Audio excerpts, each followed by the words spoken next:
Welcome to the Trading Journal, guys, where we break down high volatility stocks and try to make some money trading them.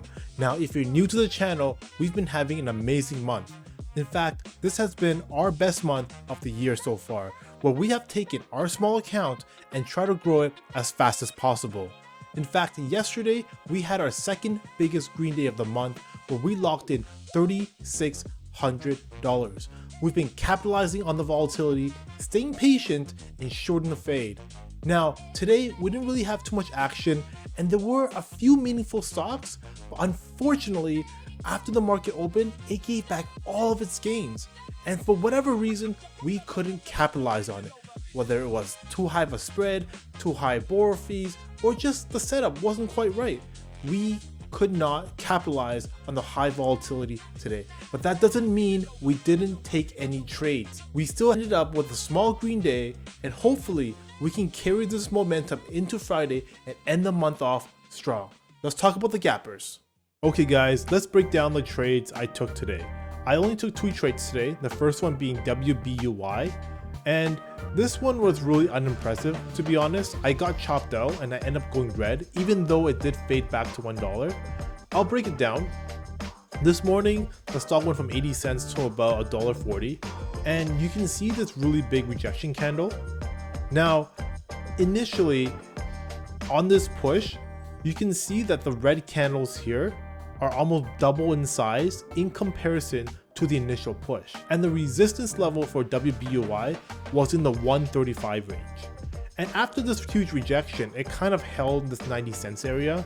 Now, you should know with these sub $1 stocks, they can get extremely choppy when volume gets into it. And this one was really choppy. I think in the pre-market we had like over 50 million shares already. Now, when I took this first trade, I saw the initial push to about $1.22 and fade. I was really patient. I actually took my first short after this candle on the rejection. I shorted at $1.34, and I thought that was an amazing entry. Unfortunately, on this fade to $1.20, I was green, but I didn't take profit. And on the pop, I actually added to my position at $1.25. Now, my thought process was I wanted to add on the bounce, looking for the fade below $1.20 back down to $1.10 and $1. Unfortunately, you can see that didn't happen.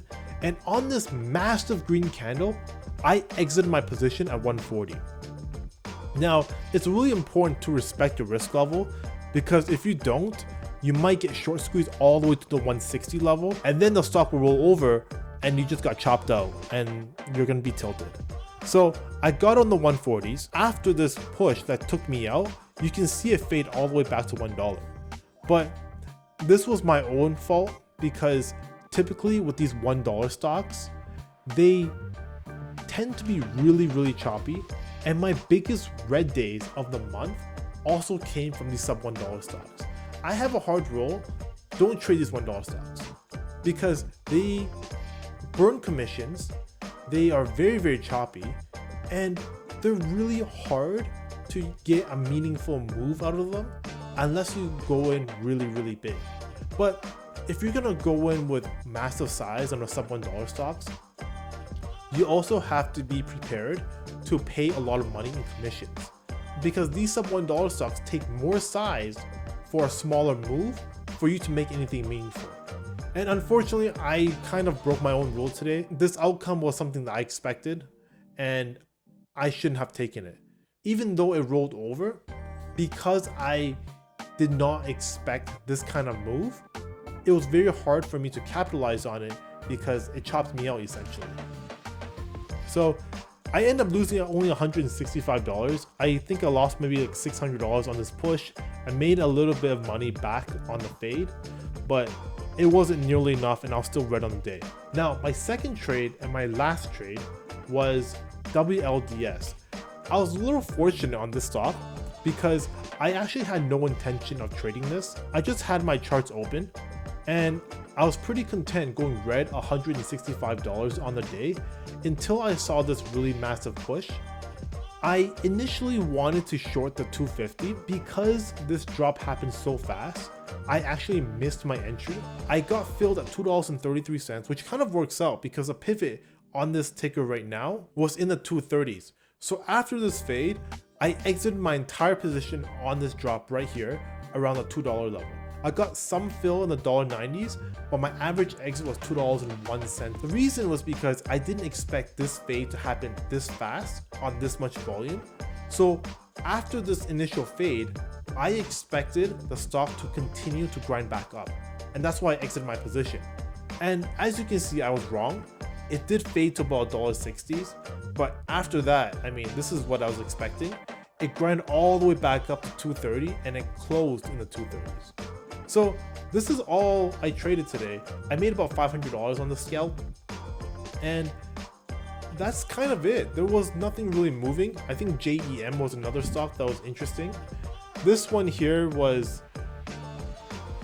really tricky to trade because the entire move happened in the pre-market. You can see from these couple candles here that they pushed up on massive green candles and massive amounts of volume. Unfortunately, for this to actually break out, it would need even more volume, which obviously did not happen. You can see the green candles happen on descending volume, and the fade happened on much less volume. This kind of shows you that most of the short sellers, they accumulated a position in these candles here. That's why you have these massive wicks. And if you're watching this in real time, every time it hit $6.60, it got rejected. It would push up to $6.60 and flush right back down to $6.10. This happened so many times. You can kind of see where the short sellers were at in the stock. And once they accumulated enough position or enough size, you can see they just dumped the stock and it faded. There wasn't really much of a bounce. In fact, this one kind of just went back to where it started. It started around $4, it hit around $4.20, and now it's pushing back up to $5. And it was kind of a slow, choppy day, to be honest. Even this stock here was very, very choppy. EHGO was another one.